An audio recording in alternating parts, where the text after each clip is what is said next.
Good morning, good day, good evening, fellow linguists. Don Hartig, polyglot in 7 languages and a ranked translator in 6 language pairs here.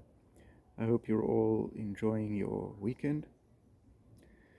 Today I thought I would address a question which is probably the most frequently asked question when talking to people, and that is how to get into translation. In other words, how to become a translator.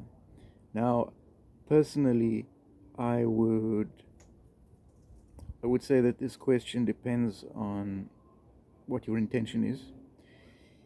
If you want to become a professional translator, in other words, a paid translator, and make money doing translation work, my first response would be, well, why on earth would you want to do that to yourself? Let me explain. Prior to 2017, I'd say, it was possible to make a fair amount of money doing translation. Even at that point in time, it wasn't, I would say, a lucrative industry if you're just doing translation. Now, personally, I did all kinds of other things. First of all, I worked in, as I mentioned, 6 different language pairs, but I also did project management, and I lectured on CAT tools, and I did post-editing work and all kinds of things. But even so, it wasn't really all that lucrative, even with all those languages. It was certainly possible to make a comfortable living, in my experience, and I wasn't even living in a particularly expensive country at the time. So, translation, in my extensive experience, I worked as a translator for 15 years, was never really the way to make money, but it was a viable option if you are multilingual, or at least bilingual, and you're willing to spend time on something that does not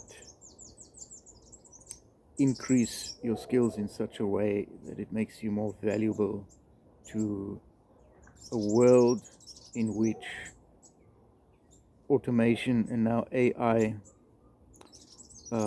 which is the ultimate form of automation, replaces all those skills and makes them redundant. So my response to that would be, why would you want to become a professional translator? There are so many other ways, better ways to spend your life, to spend your valuable time than translation. In addition to that, now translators don't like hearing this. It's normal when you point out the thing that they're all aware of, but translation doesn't require any creativity. Now, people will argue that, well, clients appreciate it when you translate things in a nuanced way and so on, but the fact is they don't, because unless you are one of the few translators that does, for example, translation of marketing materials, and you have a private client, so you're working directly with a private client, which is quite rare. It's quite rare. Mostly you'll be working with agencies who couldn't care less how much effort or creativity you put into it, and have no interest in languages or translation to begin with. I'm talking about project managers, right? So, no, that is not a valid argument. Translation is not a creative endeavor, and again, if you're working with agencies, which will be 90% of you, they don't want you to be creative. They want it to be correct. That in itself is a topic on its own, because they themselves have no way of assessing whether it's correct in most cases. Project managers generally not being linguists themselves.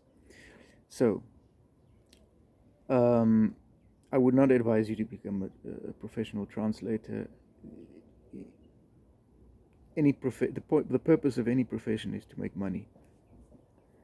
So, translation is not a viable option if you want to make money out of it. Now, if you are interested in becoming a translator because you believe that you're passionate about it, At least right now you're passionate about it. After you've done it for a while, you might feel different. But then I would say, well, in that case, do it for free. If you're really passionate about it, then do it for free.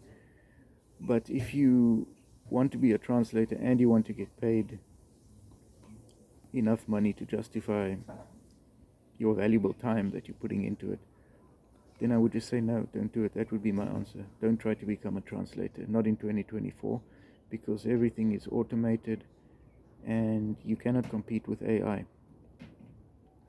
So looking forward to your comments. If you have any questions or anything else you'd like me to talk about. Personally, I transitioned into the writing industry post 2017. That did become lucrative for me because I specialized in certain industries and also invested a great deal of time and effort into learning the whole SEO game. I could speak at length about writing as a career and as a profession, which even in 2024 I would say is still viable, although with some caveats. But let me know if you'd like to hear more about that. Okay, enjoy the rest of your weekend, everyone, and looking forward to the next one. Goodbye for now. Don Hartig, signing out.